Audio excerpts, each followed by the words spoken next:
Qabağı etməsən canavar da çıxır. Neçə dəfə. Hətta bir dəfə canavar qabağından heyvan da alıbdı. Necə alıbdı onu da? O Zeyəndərədə bilirsən də bizim qoyun otlayan yerdə. Orada böyük göl əmələ gəlibdi. Qoyunlar düşür buradan su içirlər.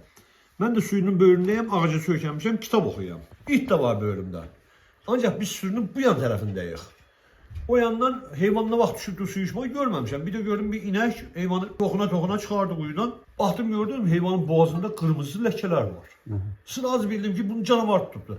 Bir də elə çevrilib baxan gördüm o yandan kolun altından canavar mənə baxa durur. Hay haray it o yana qaçdı, bu yana qaçdı. İt görmüyor axı. Düşürdüm bu yan tərəfində düşürdü yayılıb da. İt oranı birinci, ora cubunca o yoxa çıxdı oradan. Sonra mən atdan gələndə, Kesabırımdan gələndə həmişə gəlirdim gecə saat 12-də, 1-də. Elə zülmət qaranlıq olurdu. Neçə dəfə qabağımdan canavar keçib. Görmüşəm asfaltda.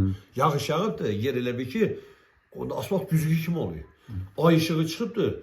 Gördüm heyvan qabağımdan keçdi. Bildim ki canavardı. Mən həmişə özümdən bir dənə yamanı itiliydim ucunu, saxlaydım daşqanın üstündə. Ki bir dənə çumsayla vurmağa da.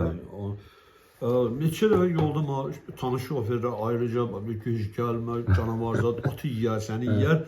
Deyəm ki, qardaşım, o atı canavar yeməkdən ötürü birinci məni yeməlidir. Məni yeməsə, xod yoxdur atı yeməyə. Deyəm, canavar gəlsin, baxaq görək hansımızıq burada. Canavar hansımızıq? Canavar hansımızıq, göstərək bir-birimizə.